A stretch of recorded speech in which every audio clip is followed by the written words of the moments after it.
Келип калсаң Кара Балта шаарына, музей турат 9 жолдун тоомуна.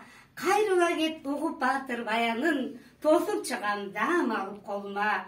Түрү бойдон мени карап тургансый, Айкелдеги Жайыл Баатыр элеси, океандын ар жагына кеткенси, алар түшүп кеткен кемеси.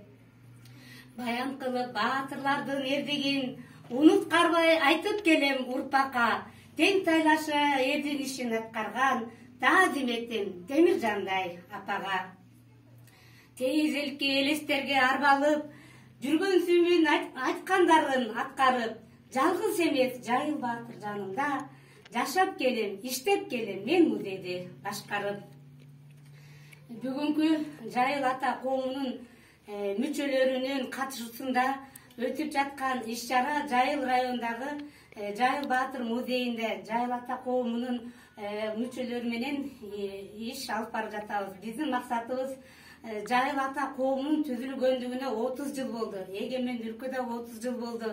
Жана ошондой эле кыргыз мамлекеттик тил майрамына карата биздин Жайыл ата коомунун аксакалдары бардыгы тең мурда мугалим болгон, директор болгон, пенсиядан кийин дагы мынакей Сабыркул аксакалдар, Ашмал аксакалдарыбыз жаш кезинде ушул коомду түзүп, Жайыл ата коомунун түптөлүшүнө жана ошондой Жайыл Баатырдын музейин эстелигин калыптанышына салымдары чоң.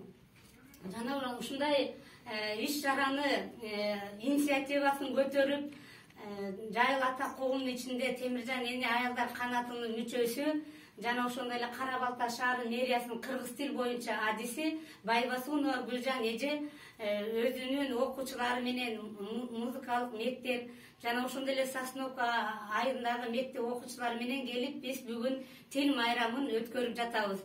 Мындай тил майрамды биз биринчи эмес, мындан 3 жыл болду. 3 жыл катары менен өткөрүп келе жатабыз.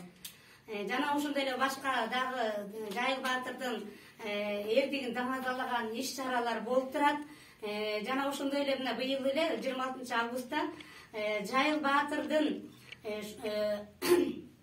небереси Теке урусунан тараган Шорукчу жана Үсөндөн Шарip деген 2 небереси Кытайга барымтага 1756 жылы 60-та элчи менен барып чек араны сактайлы, кыргыз мамлекеттигин түптөйлү деген максатта барган жана топ делегация менен ошол жакта ак үйлүү болуп калган. Ошол